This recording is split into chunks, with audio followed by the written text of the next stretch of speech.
মানুহে সোধে কোন তুমি?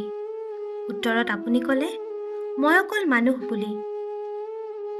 নিজেতো জীয়ালা ককাটোৰা তিয়া চৰাইতকৈ কম সময়খিনি, কিন্তু আমাক দি গলা আকাশতকৈও বিশাল গীতৰ অফুৰন্ত কলি।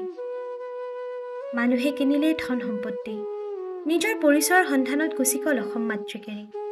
আৰু আপুনি কিনিলে গোটেই অসমবাসীৰ তেজ মঙহেৰে গঢ়া সেই কোমল হৃদয়খনি। মানুহে কয় আপুনি বুলি গুচি গ'ল আমাক এৰি, মইতো নকওঁ আপুনি গুচি গ'ল বুলি। নীৰৱে নিজকে সোধো, যিজন শিল্পীয়ে আজিও সময়ৰ সীমা অতিক্ৰম কৰি প্ৰতিটো প্ৰজন্মৰ কণ্ঠত জীয়াই আছে, তেওঁক জানো কেতিয়াবা বিদায় দিব পাৰি? ভৰপুৱতিত শুনা সেই হৰিনামৰ পৰা ভৰনিদ্ৰালৈ যাওঁতে শুনা সেই ভঙা হৃদয়ৰ গীতত আজিও সকলোতে দেখোন আপুনি। মানুহে কয় আপুনি হেনো বামুণৰ পোৱালি, কিন্তু আপুনি শান্ত কণ্ঠেৰে ক'লে মোৰ কোনো জাতি নাই, মোৰ কোনো ধৰ্ম নাই, মই অকল মানুহ বুলি।